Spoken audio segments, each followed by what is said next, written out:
Hi everyone, welcome to our channel MK Pathshala. MK Pathshala पे हम है।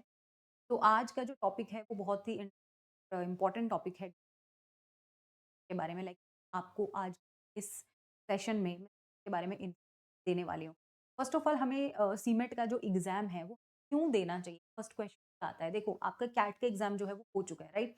अगर आपको ऐसा फीलिंग आ रहा है कि यार कैट का एग्ज़ाम ना उतना अच्छा नहीं हुआ, मतलब लाइक होता है ना कई बार कि आप एग्ज़ाम दिया बट कभी-कभी वो जो डी डे वाला टाइम होता है उस समय पर लाइक आपसे कोई प्रॉब्लम हो गई हो या काइंड ऑफ कि हाँ, कभी-कभी ऐसा होता है ना कि कुछ ना कुछ हम गलती कर जाते हैं और हमें अंदर से ऐसे आई डोंट नो कैट में कुछ होगा या नहीं हो। तो अब कौन-सा ऐसा अदर मैनेजमेंट एग्ज़ाम है जो देना चाहिए एंड जिसके थ्रू मुझे जो है एक डिसेंट कॉलेज जो है वो मिल सकता है, जिससे मुझे कल को एक अच्छा पैकेज भी मिल जाए, राइट?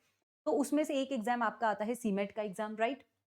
अब सीमेट के एग्ज़ाम में अभी आपके पास में टाइम है, आप लोग अच्छे से उसकी प्रिपरेशन कर सकते हैं। But first you should know कि what is CMAT exam and basically इसका सिलेबस क्या है? सबसे इम्पोर्टेंट थिंग ये है कि इसका सिलेबस क्या है? मैं सीमेट में कितना स्कोर करूँ तो मेरा कितना परसेंटाइल बन जाएगा? आई थिंक ये इम्पोर्टेंट है। पेपर पैटर्न क्या है? कैसा इसका पेपर आता है? राइट? तो ये कुछ चीज़ें हैं। उसके बाद में सब एक एक क्वेश्चन ये भी आता है माइंड में कि सीमेट के थ्रू हमें कौन-कौन से कॉलेजेस हैं जो कि मिल सकते हैं, टॉप कॉलेजेस। तो आपका इसी चैनल पे आप लोग जाके एक वीडियो देख सकते हो, आपके जो टॉप 10 कॉलेजेस जो आपको मिलने वाले हैं सीमेट के थ्रू, वो आप जाके देख सकते हैं, आपको एक आइडिया हो जाएगा। बट उससे पहले इम्पोर्टेंट ये है कि सीमेट का जो है वो सिलेबस क्या है और पेपर पैटर्न क्या है, राइट? वो मैं आप लोगों को इस वाले सेशन में जो है बताने वाली हूँ आज। तो वीडियो को लाइक ज़रूर कर दें, चैनल को सब्सक्राइब कर लें एंड शेयर करें मैक्सिमम अपने दोस्तों के साथ में जिनको कि अदर मैनेजमेंट एग्जाम्स के थ्रू जो है एक अच्छा डिसेंट कॉलेज चाहिए, तो आप उन लोगों को कर सकते हैं। ठीक है, तो चलिए स्टार्ट करते हैं हम सीमेंट के बारे में। ओके, तो फर्स्ट मैं आप लोगों को बताने वाली हूँ इसका सिलेबस कि लाइक इसका सिलेबस जो है वो क्या है। सिलेबस में अगर हम देखते हैं तो इस फर्स्ट आपका है कि क्वांट एंड डीआई। बेसिकली आपका कैट में क्या होता था ना, क्वांट एंड जो डीआई है वो अलग-अलग आता था, राइट? क्वांट का अलग सेक्शन, डीआई का, बट यहाँ पे जो सेक्शन आपका सी तो क्वांट एंड डीआई का, राइट? तो क्वांट एंड डीआई में कौन-कौन से ऐसे टॉपिक्स हैं जो मुझे इफ आई वांट कि मुझे करनी है तो मुझे क्वांट और डीआई में कौन टॉपिक्स हैं जो मुझे प्रिपेयर या मैं करूँगा। हाँ, इसकी प्रिपरेशन आपको कहाँ से करनी है, कैसे करनी है, वो सब भी मैं आपको इस वीडियो में बताने वाली हूँ, तो आप लोग ओके, सो फर्स्ट जो है इसमें आपके टॉपिक्स हैं, वो है टैबुलेशन, सेकंड है आपका पार्टनरशिप, थर्ड है आपका simple interest and compound interest जो आप लोगों ने कैट में पढ़े होंगे। तो अगर आपने कैट की प्रिपरेशन की थी एंड आपको ऐसा है कि नहीं मेरा उसमें उतना अच्छा परफॉर्म मैं नहीं कर पाया, नहीं कर पाई, लाइक जो भी है उस समय पर आपसे जो भी आपकी प्रिपरेशन में कोई भी अगर प्रॉब्लम हुई हो, बट अब आपको चाहिए कि हाँ यार मुझे एक अच्छा कॉलेज मिल जाए। ये सब आपने प्रिपरेशन किए हुए हैं अपनी कैट की प्रिपरेशन में। अगर आपने कैट का नहीं दिया था सपोज, तो वैसे भी था, कोई बात नहीं, अब आप कर सकते हो। And pipes and probability, probability आपने डेफिनिटली किया हुआ है। Alligation and mixtures, right? And permutation and combinations, ये भी आपने कैट में किया हुआ है। कुछ डिफरेंट नहीं है, कुछ थोड़ा बहुत डिफरेंस है, कुछ सेक्शंस जो हैं इसमें वो एक्स्ट्रा आ गए हैं। तो यस, आप परसेंटेजेस हो गया आपका एंड इनइक्वेशंस है, आपका क्वाड्रिक एंड लीनियर इक्वेशंस है, देन आपका अलजेब्रा है एंड ग्राफ्स है, रेशियो एंड प्रोपोर्शन है, आपका line geometry, time speed distance and profit and loss and work and time, mensuration, number system and pie chart and bar chart, right? ये कुछ topics हैं जो कि आप देख सकते हैं आपके सीमेट के एग्जाम में क्वांट एंड डीआई को मिलाकर आपके आने वाले हैं इंपॉर्टेंट टॉपिक्स। नेक्स्ट अगर सिलेबस में हम लोग बात करते हैं तो वो हमारा आ जाता है लॉजिकल रीजनिंग। नेक्स्ट हमारा जो है वो है लॉजिकल रीजनिंग। अब लॉजिकल रीजनिंग में आपको कौन-कौन से, आप कहाँ-कहाँ से कैसे प्रिपरेशन कर सकते हैं, वो आप देख सकते हैं। देखो लॉजिकल रीजनिंग में ना क्या है कि कहीं न कहीं एक पार्ट जो है हमारा वर्बल रीजनिंग का भी पार्ट रहता है, राइट? वर्बल रीजनिंग मीन्स कि वो आप जो टॉपिक्स करने वाले हैं वो काइंड ऑफ कहीं न कहीं आपके वर्बल से रिलेटेड है ना? वो आपके वर्बल से रिलेटेड है जिसे हम वर्बल रीजनिंग कहते हैं। तो चलिए देखते हैं। फर्स्ट आ जाता है आपका एनालिटिकल रीजनिंग। फर्स्ट है आपका analytical reasoning and analogy test. Third है आपका लीनियर अरेंजमेंट। थर्ड है आपका linear arrangements, statements and argument. ये अगर मैं बात करूं तो ये वर्बल एबिलिटी का पार्ट है, राइट? फिर आ जाता है आपका सीक्वेंसिंग, देन है आपका mixture sorry matrix arrangements, matrix arrangement रहने वाला है। ब्लड रिलेशनशिप टेस्ट, ये तो आपका हर, ये मान के चलो कि लॉजिकल रीजनिंग में आना ही आना है। देन है आपका कोडिंग डिकोडिंग। फिर आ जाता है आपका inferences. Inferences also is a part of verbal reasoning, है ना? ये भी आपका वर्बल रीजनिंग का पार्ट है। चलो वर्बल रीजनिंग लिख पाओगे। नॉन वर्बल रीजनिंग, देन आपका आता है इसमें number series, cause and effect, ये भी आपका वर्बल रीजनिंग का ही पार्ट है, वर्बल रीजनिंग का। देन आपका आ जाता है direction and distance test, then है आपका रैंकिंग टेस्ट, राइट। फिर आ जाता है आपका स्टेटमेंट एंड अजम्पशन, तो statement and assumption also is a part of verbal reasoning, statement and conclusion is also part of verbal reasoning. And then आता है आपका सिंबल बेस्ड प्रॉब्लम्स, जिसमें आपको पता है आपके पास में सिंबल्स गिवन होते हैं, एंड लाइक सपोज आपको उसमें करना होता है 3 सिंबल्स को कॉमन है, कौन सा ऐसा है जो डिफरेंट है, या फिर ये मिलके एक कंप्लीट जो है वो पिक्चर बना रहे हैं, कौन सा ऐसा है जो नहीं बना रहे हैं, इस टाइप से symbol based problems. And then है आपका वेन डायग्राम। तो ये सारे जो टॉपिक्स हैं ये हैं आपके लॉजिकल रीजनिंग का, लॉजिकल रीजनिंग का पार्ट है, जिसमें कि कुछ आपके एनालिटिकल रीजनिंग है, कुछ आपका जो इसमें है वो है वर्बल रीजनिंग है। तो ये कहीं ना कहीं अगर ये जो एक ऐसा सेक्शन है जो आपके स्कोर को जो है वो बूस्ट करता है, आपके स्कोर को बढ़ाता है, ये एक ऐसा सेक्शन है अगर आपने इसमें अच्छे से लाइक यहाँ पे आपको अपने लॉजिक्स यूज करने होते हैं, राइट। तो अगर इस सेक्शन को आपने अच्छे से प्रिपेयर किया है तो ये डेफिनेटली आपको हेल्प करने वाला है। इसके बाद आता है कि अब और कौन-सा जो है टॉपिक, कौन-सा सेक्शन जो है, नेक्स्ट सेक्शन क्या है हमारा? नेक्स्ट सेक्शन की बात करते हैं तो वो है हमारा verbal, verbal ability and reading comprehension, right? तो फर्स्ट इसमें अगर हम देखें तो रीडिंग कॉम्प्रिहेंशन ही है, आरसी। अब देखो आरसीज़ आप लोग कैट के लिए प्रिपेयर करते आए हो, नहीं भी किया है तो एज़ सच आपने बचपन से आरसीज़ जो है वो पढ़ी हैं। आरसीज़ काइंड ऑफ एक पैसेज होता है गिवन, एंड उस पैसेज के बेसिस पे हमें जो क्वेश्चंस हैं वो गिवन होते हैं, और उन क्वेश्चंस को जो है हमें आंसर करना होता है, राइट? तो ये आप ना एक अच्छी प्रैक्टिस के साथ में कर सकते हो। हाँ, बट वो आप इफ यू वांट कि आपको आरसी में एक अच्छा स्कोर लाना है, तो आरसी के लिए आपके लिए इम्पोर्टेंट है कि हाँ, आप लोग जो है एक अच्छी रीडिंग, एक रीडिंग जो हैबिट है वो आपकी डेफिनेटली होनी चाहिए। If you are a good reader और एवरेज रीडर, तो आप डेफिनेटली जो सीमेट के आपके जो आरसीज है उनको अटेम्प्ट कर सकते हो। बहुत ज्यादा टफ लैंग्वेज के नहीं होते हैं, लाइक जैसे कैट में आते हैं हमारे, कैट में आपके फिलोसफिकल या जो भी है, इनके इनके जो लैंग्वेज होता है ना कैट आरसीज का, थोड़ा सा कहीं ना कहीं मॉडरेट लेवल होता है। बट यहाँ पे जो है वो ऐसा जितना टफ लेवल आपका नहीं रहने वाला है, आरसीज का छोटे पैराग्राफ्स आते हैं, एंड इजी फैक्चुअल या फैक्ट बेस्ड या इजी लैंग्वेज, लैंग्वेज इतनी इजी होगी कि आप इजीली अंडरस्टैंड कर लेंगे if you are a good reader, और आपका अगर वोकैबुलरी अच्छा है तो। हाँ, वोकैबुलरी पे आपको बहुत फोकस करना है अगर आप सीमेट की प्रिपरेशन करने जा रहे हो या किसी भी अदर मैनेजमेंट एग्जाम की अगर आप प्रिपरेशन करने जा रहे हैं, तो नो डाउट आपका वोकैबुलरी अच्छा होना चाहिए, क्योंकि वोकैबुलरी बेस्ड आपके डायरेक्ट क्वेश्चंस भी आते हैं। जैसे कि आप यहाँ पे देख लो, एंटोनिम सिनोनिम आपका हो गया, इसमें वोकैबुलरी बेस्ड ही है। तो आप जो है वर्ड पाम मेड इजी कर सकते हो, समझ रहे हो? तो इस टाइप से अगर आपकी अच्छी वोकैबुलरी है और if you are a good reader, तो आप इजीली इस एग्जाम को क्रैक कर लोगे। एक पॉइंट इसमें इंपॉर्टेंट है, वो है हमारा ग्रामर, राइट? क्योंकि इंग्लिश ग्रामर जो है उसके अच्छे क्वेश्चंस आते हैं इसमें हमारे, like fill up based questions आ जाते हैं, है ना? या फिर सेंटेंस करेक्शन के आ जाते हैं, है ना? सेंटेंस इंप्रूवमेंट के क्वेश्चंस आ जाते हैं, वो सब ग्रामर बेस्ड ही होते हैं। या फिर आपके प्रेपोजिशन बेस्ड क्वेश्चंस आ जाते हैं, जिसमें कि आपको प्रेपोजिशन, अब प्रेपोजिशन ग्रामर का पार्ट है तो आपको पता होना चाहिए, लाइक, राइट? तो आपका प्रेपोजिशन बेस्ड या वर्ब बेस्ड क्वेश्चंस भी आ सकते हैं, जो डायरेक्ट क्वेश्चन आपसे पूछे जाते हैं। तो उसके लिए आपका ग्रामर जो है वो बहुत अच्छा होना चाहिए। ग्रामर में कुछ इंपॉर्टेंट टॉपिक्स हैं, लाइक आप जो हैं वो कर सकते हैं, आपका नाउन प्रोनाउन हो गया, these are the basic topic, है ना? जो कि आपको ग्रामर से इंट्रोड्यूस कराते हैं। देन उसके बाद में आपको टेंसेस करने हैं, वर्ब करना है, देन आपको वर्ब मतलब मॉडल वर्ब एंड जो हेल्पिंग वर्ब्स है वो आपको करने हैं। देन प्रेपोजिशन, कंजक्शन आपको आना चाहिए। इन्हीं पे डायरेक्ट बेस्ड क्वेश्चंस इन्हीं टॉपिक पे आते हैं। ग्रामर इससे ज़्यादा बहुत ज़्यादा कुछ करने की नीड नहीं है आपको। एक्टिव पैसिव कर लीजिए, तो इतने काफ़ी होते हैं आपके ग्रामर के टॉपिक्स, राइट? क्योंकि यहाँ पे सिर्फ इंग्लिश ग्रामर लिखा है, बट इसमें टॉपिक्स बहुत सारे हैं। तो वो सब टॉपिक्स जो हैं आपको करने की नीड है इन ग्रामर पोर्शन, राइट? क्योंकि यहाँ से काफ़ी क्वेश्चंस हमारे पास में आने वाले हैं। देन हमारा आ जाता है जम्बल्ड पैरा, जम्बल्ड पैराग्राफ जिनको बोल दो या पैरा जम्बल बोल दो। अब इसमें क्या है ना कि बहुत ईज़ी लेवल आपके क्वेश्चंस होते हैं। पैरा जम्बल के ना बहुत ईज़ी लेवल होते हैं, आप ईज़िली मैच कर लोगे अगर आपने पैरा जम्बल के बेसिक्स की। तो आपको जैसे पैरा जम्बल हो गया, है ना? या फिर सॉरी थोड़ा पैराग्राफ कंप्लीशन हो गया। इनके अगर आपको बेसिक्स पता है एंड अगर आपकी एक अच्छी प्रैक्टिस है इन पे, तो आप इजीली कर लोगे पैराग्राफ कंप्लीशन, जिसमें कि आपके आपके पास में लास्ट पार्ट या मिड पार्ट जो है वो मिसिंग होता है, and you have to complete the paragraph, right? तो आपको ये करना होता है इसमें। तो पैराग्राफ कंप्लीशन हो गया या जंबल्ड पैराग्राफ हो गया, ये आप कर सकते हैं। देन आपका इंग्लिश यूजेस एरर्स, तो वो आपका कहीं ना कहीं ग्रामर से कनेक्टेड है, जो कि मैंने आपको बताया, सेंटेंस करेक्शन, या फिर आपके पास में कोई मे बी कोई मे बी कोई स्पेलिंग जो हो सकती है उसमें एरर हो, तो आपको उसको स्पेलिंग को करेक्ट करना है, या फिर आपका सेंटेंस जो है वहाँ पे आपका वर्ब जो है वो गलत यूज़ किया हुआ हो, हेल्पिंग वर्ब या कोई भी मोडाल वर्ब हो, तो वर्ब रिलेटेड एरर्स ही होते हैं, क्योंकि प्रेपोज़िशन के आपके फिल अप बेस्ड क्वेश्चन आते हैं। प्रेपोज़िशन एंड कंजंक्शन के जो है वो आपके पास में फिल अप बेस्ड क्वेश्चंस आएँगे। में आपके पास में एक सेंटेंस होगा, तो यहाँ पे भी कुछ लिखा है, यहाँ पे भी कुछ लिखा है, यहाँ पे एक fill in the blank given है। तो प्रेपोज़िशन, कंजंक्शन के इस टाइप से आपके पास में क्वेश्चंस आते हैं, राइट? नेक्स्ट हम आ जाते हैं, अब वन वर्ड सब्स्टिट्यूट एंड आपका जो इडियम फ्रेजेज़ है, इनको मैं कहीं न कहीं वोकैब्युलरी में ही काउंट करती हूँ। इनको हम कहीं न कहीं वोकैब्युलरी में ही काउंट करते हैं, वन वर्ड सब्स्टिट्यूशन एंड आपका जो इडियम फ्रेज है। देन आपका आ जाता है एंटोनिम, सिनोनिम, ये तो वोकैब्युलरी है ही।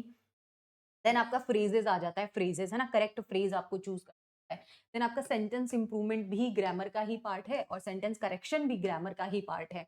तो बेसिकली अगर इसमें देखा जाए ना, इन सबको मैं इन शॉर्ट अगर आपको बताऊं तो बहुत ज्यादा टॉपिक्स हैं ही नहीं। आपके टोटल 4 to 5 टॉपिक्स हैं कैट की जैसे। सपोज आपका रीडिंग कॉम्प्रिहेंशन है, देन उसके बाद में अगर हम टॉपिक डिफरेंट टॉपिक्स देखें, आपका रीडिंग कॉम्प्रिहेंशन है, सेकेंड टॉपिक है आपका ग्रामर, थर्ड टॉपिक है आपका पैराजम्बल, फोर्थ टॉपिक है आपका para completion and fifth topic में इन सबको मिला के वोकैब्युलरी में काउंट। फिफ्थ टॉपिक है आपका वोकैब्युलरी, राइट? तो अगर बेसिकली अगर हम देखें तो वी हैव ओनली 5 टॉपिक्स। अब इनको अलग अलग तुमको देके कंफ्यूज कर दिया गया है। अरे कि आप सेंटेंस करेक्शन बताओगे, आप सेंटेंस इंप्रूवमेंट बताओगे, काइंड ऑफ वो एक ही चीज है, डिफरेंट नहीं है वो चीज, राइट? तो ये आपको इसमें करना है, क्योंकि वर्बल रीजनिंग मैं खुद पढ़ाती हूँ, तो इससे ज्यादा आपको कुछ करना नहीं है। वी हैव ओनली 5 टॉपिक्स, तो बहुत ज्यादा प्रेशर लेने की जरूरत नहीं है, बहुत ज्यादा टेंशन लेने की जरूरत नहीं है कि अरे यार अभी तो कैट का इतना सिलेबस किया था, सीमेट का तो बहुत लेंथी सिलेबस है, क्या करना है, क्या नहीं करना है, ऐसा कुछ नहीं है, ठीक है? तो आपका अगर हम इसकी बात करते हैं तो वी हैव ओनली 5 टॉपिक्स, तो बहुत ज़्यादा टेंशन मत लो, ईज़िली हो जाएँगे 5 टॉपिक्स हैं। थोड़ा-सा वोकैब्युलरी पे फोकस करना है, वोकैब्युलरी बिल्डअप करने के लिए इफ यू वांट तो मैं वैसे इसका एक अलग से वीडियो इस पे डालूँगी, तो वो आपको मिल जाएगा। बट आप ईज़िली अपना वोकैब्युलरी बिल्ड कर सकते हो। अभी मैं एक ही पॉइंट बता सकती हूँ कि आप न्यूज़पेपर रीडिंग कीजिए, जिससे आपका आरसी तो इम्प्रूव होगा ही, साथ के साथ वोकैब्युलरी भी इम्प्रूव हो जाएगा, क्योंकि आप न्यू वर्ड्स देखोगे वहाँ पे, तो हो जाएगा। बाकी आपको सारी चीज़ें मैं करा ही दूँगी। तो ये है हमारा। नेक्स्ट पे हम आ जाते हैं। नेक्स्ट है हमारे पास में जीके। अब जीके क्योंकि आप लोगों के लिए एक न्यू सेक्शन है, अगर आप लोगों ने अब तक किया नहीं होगा, डेफिनेटली आपने एमबीए एग्जाम की प्रिपरेशन के लिए जीके किया नहीं होगा, तो जीके की भी आपकी सारी प्रिपरेशन हो जाएगी। इसमें कुछ इंपॉर्टेंट टॉपिक्स हैं। बेसिकली जीके के क्वेश्चन ऑन लिटरेचर और इंडियन कॉन्स्टिट्यूशन, करंट अफेयर्स पे डेफिनेटली आपको करंट अफेयर्स के लिए न्यूज़पेपर रीडिंग से आपका आरसी, वोकैब्युलरी, करंट अफेयर्स जो है वो सारे के सारे चीजें अपने आप नेशनल एंड इंटरनेशनल। देन है पर्सनैलिटीज इन न्यूज और जियोग्राफी पे, ट्रेड अवेयरनेस पर, politics, history and economics, culture, sports, news and science and everyday की जो लाइफ है, तो वो आपको सबकी आई थिंक करंट अफेयर्स अगर आप देखेंगे अभी भी, अगर आप करंट अफेयर्स करना स्टार्ट कर दो और इन पर अगर आप आई मीन अपना जीके लाइक अपना स्टार्ट कर दो तो हो जाएंगे, तो जीके हो जाएगा इजीली। बट यस हाँ, आपको डेली उसके लिए एटलीस्ट 1 आवर का टाइम देना होगा, को इंडिविजुअली आप उसके लिए प्रिपेयर करें, because this is a new section, right? Next चलते हैं हम, नेक्स्ट क्या है हमारे पास में। देन नेक्स्ट अगर हम आते हैं तो वो है वो है हमारा सीमेट का वो है हमारा सीमेट का जो एग्जाम पैटर्न है वो। अब सीमेट का एग्जाम पैटर्न जो है उसके बारे में हम थोड़ा सा देख लेते हैं। तो अगर मैं फर्स्ट आपसे बात करती हूँ quantitative techniques and data interpretation की, यानी कि क्वांट और डीआई की अगर अपन बात करते हैं, तो यहाँ पे टोटल नंबर ऑफ क्वेश्चंस जो हैं वो है हमारे पास में, we have 20 questions in CMAT exam in quant and DI में, और टोटल मार्क्स जो है वो हमारे 100 रहने वाले, राइट? नेक्स्ट अगर हम जाते हैं लॉजिकल रीजनिंग की, तो लॉजिकल रीजनिंग में हमारे पास में 20 क्वेश्चंस रहेंगे, 100 मार्क्स रहेंगे, राइट? देन हम आ जाते हैं जीके पर, तो जीके में भी 20 क्वेश्चंस हैं, 100 मार्क्स हैं। एंड लैंग्वेज कॉम्प्रिहेंशन बोल दो या फिर आप वीआरसी बोल दो, क्योंकि आपको वीआरसी बोलने का ही हैबिट है। हमारे पास में 20 क्वेश्चंस हैं और 100 मार्क्स हैं। देन आप आ जाइए, इसमें एक और सेक्शन है इनोवेशन एंड एंटरप्रेन्योरशिप। देखो इनोवेशन एंड एंटरप्रेन्योरशिप जो है अब ऑप्शनल नहीं है, कंपल्सरी है वैसे, तो आपको करना है। तो ये देखो इनोवेशन एंड एंटरप्रेन्योरशिप की अगर अपन बात करते हैं, तो इसका जो सिलेबस है एज़ सच बहुत ज़्यादा टफ नहीं है, अगर आप इसको इंटरेस्ट के साथ में पढ़ते हो, है ना? तो वो आपका एमबीए पाठशाला पर हो जाएगा, आपको टेंशन लेने की ज़रूरत नहीं है, बहुत ईज़ी है। अगर आप थोड़ा-सा इसमें अपने लॉजिक्स यूज़ करो, थोड़ा-सा अगर इसको आप इंटरेस्ट लेके पढ़ते हो, तो बहुत इंटरेस्टिंग आपका ये सेक्शन है। आपको जीके से भी ज़्यादा इंटरेस्ट इनोवेशन एंटरप्रेन्योरशिप में आएगा। तो वो है, तो इसके भी हमारे पास में 20 क्वेश्चंस जो है रहने वाले हैं, 100 मार्क्स जो हैं, वो इसके रहने वाले हैं। हाँ, अगर आप लोगों को कोई भी डाउट होता है, किसी भी टाइप का कोई भी डाउट है, तो यू कैन आस्क। नेक्स्ट हम आ जाते हैं सबसे इंपॉर्टेंट पार्ट पे, वो है हमारा वो है हमारा स्कोर वर्सेस परसेंटाइल कि मैम आपने ये सब तो बता दिया ठीक है, बट मुझे इतना परसेंटाइल लाने के लिए कितने मार्क्स जो हैं वो लाने होंगे। देखो सीमेट का ये मैं आपको 21 का थोड़ा-सा वो बता रही हूँ एनालिसिस का, ठीक है? तो स्कोर रेंज आउट जो है वो 400 मिनिमम मार्क्स, ठीक है? मिनिमम मार्क्स एक 21 का मैं आपको बता रही हूँ, 21 का मैं बता रही हूँ आपको, ओके? तो जस्ट आपको कितना क्या लाने के लिए कितना क्या करना पड़ता है। तो वो है हमारा कि इफ यू वांट कि आपको भैया 100 परसेंटाइल अगर लाने हैं तो आपके 345 से 350 वांट कि मैम नहीं मेरा अगर 99 तो ठीक है मेरा चलेगा क्योंकि आपने वो वाला वीडियो जो है वो ज़रूर देखा होगा। नहीं देखा तो आप जाके देख सकते हैं। आपका जो टॉप 10 कॉलेजेस जो टॉप 10 से ज़्यादा ही बताएँगे, आप देख सकते हो। आपको 90 को लेके आने मैम मेरे अगर 89 और इसकी रेंज में आते हैं ना, आपके 90 टू 90 के बीच में आने के लिए आपको इतना की ज़रूरत है। 9 के बीच आ जाए तो भी मेरे को एक डिसेंट कॉलेज मिल जाएगा तो आप कितने मार्क्स टोटल टोटल मार्क्स अगर आप 171 से लेके 271 टू 89 के आपके बीच के जो है वो बन जाएंगे 80 के बीच में के बन जाएंगे 71 से लेके 80 के बीच में वो आपका परसेंटाइल आ जाएगा। अगर आप 141 से 170 तक अगर मार्क्स वो टोटल तो आपका 61 टू 70 के बीच का परसेंटाइल बनेगा। अगर आपके मार्क्स आ जाते हैं 116 140 के इतने मार्क्स आपके आ जाते हैं तो 51 से लेके परसेंटाइल मिलेगा। हाँ, अगर आपके 51 से नीचे परसेंटाइल जो है वो बनने वाले हैं, अगर आपके इससे भी कम मार्क्स कोशिश करो एटलीस्ट यहाँ तो ना पहुँचो, यहाँ ठीक है? ताकि आपको एक अच्छा वो मिल जाए। अब सबसे इम्पोर्टेंट चीज़ कि आपने ये सब तो बता दिया, अब हमें ये बताओ कि हम प्रिपरेशन कहाँ से करें? कैसे करें? कहाँ से करें प्रिपरेशन? के बारे में मैं आपको एक इम्पोर्टेंट बता देती हूँ। देखो, आप लोगों का ये तो है आपको सीमेट का अगर मैं बताती हूँ, देखो आप लोगों का ना एक कोर्स जो है वो आपका एमबीए पाठशाला की ऐप अगर आपके पास में नहीं है तो डाउनलोड कर लीजिएगा प्ले स्टोर से आप इजीली कर सकते हो। अगर आप आईओएस यूजर हो तो आप inquiry@mbA पाठशाला पर मेल कर सकते हो। आपको ऐप डाउनलोड करना है तो कैसे करें उसके इंस्ट्रक्शन आपको मिल जाएंगे। सीमेट या सीयूईटी क्योंकि अभी देखो सीयूईटी का है आपका जो मे बी अभी हम कह नहीं सकते बट स्टिल अगर कुछ ऐसा हो आपका सीयूईटी और सीमेट दोनों के लिए ये सेम बैच जो वो अवेलेबल रहेगा क्योंकि सेम आपका सिलेबस है, ठीक है? अब इसमें है क्या कि हम सीमेट की प्रिपरेशन के लिए आपका ये बैच जो है ये बैच जो है आप लोगों का ये 6 ऑफ दिसंबर से स्टार्ट हो रहा है और एमबीए पाठशाला की ऐप पर हो रहा है तो फर्स्ट ऑफ ऑल तो आप ऐप डाउनलोड कर लीजिए। ऐप प्ले स्टोर से एंड्रॉयड यूजर्स कर लेंगे। जो आईओएस यूजर को ये आपकी मेल आईडी है, आप इस मेल आईडी पे मेल कर सकते हैं। आपको पूरा प्रोसेस जो भेज दिया जाएगा। अब इसमें मिलने क्या-क्या वाला है सीमेट में? देखो 250 आवर्स जो है आपको ऑफ इंटेंसिव लाइव क्लासेस रहेंगी। 250 प्लस आवर्स की आपकी लाइव क्लासेस। लाइव क्लासेस मतलब समझते हो कि आप 1 टू 1 जो है वो पढ़ने वाले हैं, लाइक लाइव क्लासेस आपकी होने वाली हैं। और उसमें सबसे इम्पोर्टेंट है कि आपको रेज़ हैंड फीचर मिलता है क्लास में। रेज़ हैंड मीन्स कि आप रेज़ हैंड कर सकते हो, जैसे कि आप कॉल करते हैं, कॉल पे जिस टाइप से बात होती है, वो आप क्लास के बीच में जो अपना डाउट, लाइक 1 टू 1 डाउट पूछ। हाँ, अगर सपोज़ कि आपने कभी लाइव क्लास अटेंड नहीं कर पाए, किसी दिन सपोज़ आपकी तबीयत खराब हो गई, कोई फैमिली फंक्शन हो गया, कुछ भी हो गया, कोई एक आध सेशन मिस हो गया, तो उन्हीं की रिकॉर्डिंग्स भी अवेलेबल रहेंगी लाइव क्लासेस की, वो आप देख सकते हैं। ऑल सेक्शंस कवर कराए जाएँगे, क्वांट, रीज़निंग, जीके है, इंग्लिश कॉम्प्रिहेंशन है, सारे के सारे आपके जो सेक्शंस हैं वो कवर होंगे। 5000 प्लस प्रैक्टिस क्वेश्चंस आपको मिलने वाले हैं। 15 फुल लेंथ मॉक टेस्ट आपके रहेंगे। 15 ही आपके सेक्शनल भी रहेंगे। 15 तो आपके फुल मॉक मॉक रहेंगे और 15 जो है वो आपके सेक्शनल मॉक रहेंगे। 50 मिनी टेस्ट भी रहेंगे जो कि डेली प्रैक्टिस के फॉर्म में आपको दिए जाएँगे। वीकली आपके डाउट जो हैं वो क्लियर होने वाले। तो ये आपका बैच जो है वो स्टार्ट होने वाला है 6 ऑफ दिसंबर से। अभी इस पे ऑफ भी चल रहा है तो आप लोग जाकर इसको एनरोल कर सकते हैं, राइट? देन आ जाता है कि महाराष्ट्र सीटी। देखो महाराष्ट्र सीटी की अगर आप प्रिपरेशन कर रहे हैं तो आपको 250 प्लस आवर्स की क्लासेस मिलने वाले हैं, क्लासेस के रिकॉर्डिंग्स मिलेंगे, सारे के सारे सेक्शंस कवर होने वाले हैं, ठीक है? एंड आपको 5000 प्लस क्वेश्चंस प्रैक्टिस के लिए वही आपको 15 फुल लेंथ और 15 जो है वो सेक्शनल मॉक टेस्ट इसमें मिलने वाले हैं सीईटी के लिए भी if you are targeting Maharashtra CET. 50 mini test आपको मिलने वाले हैं और डाउट क्लियरिंग सेशंस आपके होंगे। 1 टू 1 आप लोग जो है आप रेज़ हैंड करके पूछ सकते हो। इसका भी जो आपका बैच है वो स्टार्ट होने वाला है 6 ऑफ दिसंबर से। आपका सीमेट का और सीमेट सीयूईटी और महाराष्ट्र सीटी इन दोनों के ही बैचेस जो है वो सेम डेट पर आपके स्टार्ट होने वाले हैं। अपने आप को एनरोल कर लीजिए। आज मुझे लगता नहीं कि आपको आई थिंक कुछ भी ऐसा सोचने की ज़रूरत है कि मैं करूँ या ना करूँ। आपके कंप्लीट इसके लिए हर एक सेक्शन के लिए अलग एजुकेटर्स होंगे, सब है, तो इसमें सारी चीज़ें आपको प्रोवाइड की जा रही हैं। हाँ, अगर आप ऐसा है, कुछ लोग ऐसे भी हैं जो सीमेट के लिए भी प्रिपेयर कर रहे हैं और महाराष्ट्र सीईटी के लिए भी प्रिपेयर कर रहे हैं। अब उनका क्या? तो वो एक कॉम्बो बैच है हमारा, तो वो आप ले सकते हैं।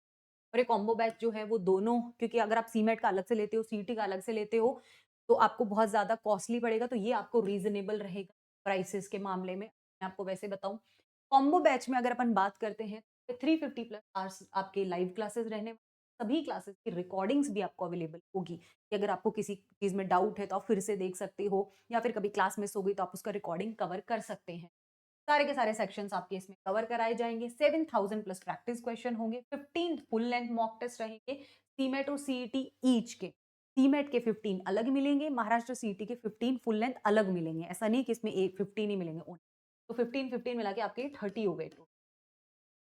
ठीक है? 15 सेक्शनल मॉक रहेंगे, आपके सीमेट के अलग से मॉक आपको मिलने वाले हैं सेक्शनल, महाराष्ट्र सीईटी अलग से मिल 100 मिनी टेस्ट रहेंगे आपके डेली प्रैक्टिस के लिए और वीकली डाउट क्लियरिंग सेशन को रहने। अगर आपको फिर भी कोई प्रॉब्लम होता है, फिर भी आपको कोई डाउट है, तो आप इस पे मेल करके पूछ सकते हैं। क्लासेस जो हैं वो आपके 6 ऑफ दिसंबर से इनकी स्टार्ट हो जाने वाली हैं, तो बिल्कुल भी आप जो है देरी ना करें, इसको आप लोग जो हैं वो स्टार्ट कर लीजिए, इसको एनरोल कर लीजिए। एंड लास्ट जो है वो है आपका Eklavya. If you guys are targeting for CAT 24, तो आप लोगों का जो है ये बैच स्टार्ट तो हो चुका है। अब तक के जितने सेशंस हुए हैं सारे आपको रिकॉर्डिंग्स फॉर्म में मिल जाएंगे। बाकी आपके क्लासेस जो हैं वो लाइव चल रहे हैं, तो आप लाइव क्लासेस ज्वाइन कर सकते हो अगर आपको अभी से कैट 24 की प्रिपरेशन करनी है। प्राइसेस जो है वो इसकी, राइट? तो अगर आपको और भी कोई डाउट होता है, कुछ भी है, तो आप लोग जाकर पूछ सकते हैं। आई मीन आपको लोग जो है मेल पर जो है वो पूछ सकते हैं, आपका किसी भी टाइप का, कोई भी टाइप का अगर डाउट है तो। एंड आई होप कि आपको ये वीडियो जो है वो पसंद आया होगा, राइट? आई होप कि आपको ये वीडियो पसंद आया होगा, तो आप लोग बिल्कुल इसको लाइक ज़रूर कीजिए। हाँ, अगर आपको ऐसा है कि फिर भी कोई डाउट है एंड आपको कुछ पूछना है, तो मैं एक कॉन्टैक्ट नंबर दे देती हूँ। आप इस कॉन्टैक्ट नंबर पे कॉल कर सकते हैं एंड आपको सारे के सारे डाउट्स जो हैं वो क्लियर हो जाएँगे। 6396 6396 16 163711, ये नंबर जो है आप इस पे कॉल करके आपका कोई भी अगर डाउट है तो आप लोग पूछ सकते हैं। 6396163711, आप इस पे, ये एमबीए पाठशाला का ही कॉन्टैक्ट नंबर है, तो आप if you have any kind of, तो आप पूछ सकते हैं। Thank you so much. अब मैं मिलूंगी आपसे नेक्स्ट वीडियो में, तब तक के लिए बाय, एंड वीडियो को लाइक जरूर कर दीजिएगा। थैंक